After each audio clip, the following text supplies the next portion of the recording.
US President Obama on a visit to Alaska, climate change spoken about. The president said, "The science is stark, it is sharpening, and it proves that this once distant threat is now very much in the present." Left unchecked, Obama said, climate change would soon trigger world conflicts and, quote, condemn our children to a planet beyond their capacity to repair. You don't have to be a so-called doom monger to look at the scientific research being presented and be concerned. A depleted, more conflict-torn, more divided, a far less abundant planet is a real possibility. It's all well and good for the most powerful man in the world to pay lip service to the need to reach a global deal on climate change. Of course, an international agreement is essential, but look, Obama goes to Alaska making his seemingly earnest appeals. Well, just recently, Royal Dutch Shell has been given permission by the Federal Bureau of Safety and Environmental Enforcement to drill for black gold off Alaska's northwest coast in the Arctic Ocean. Energy needs versus the environment. Is exploiting oil reserves going to help Alaskans in the long run, I ask? I've seen this from Barack Obama and other politicians before, not just US politicians. There's this call to action, combative language.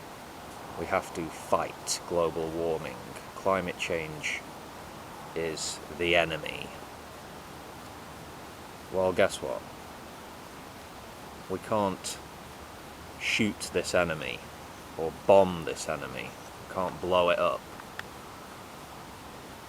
No. Calling for drastic action out of the side of your mouth, then allowing or actively encouraging further oil and gas drilling. What would you call a policy like this? I'll leave you, the audience, to call that one. What we have are sea level rises, the rate of the last decade almost double that of the last century.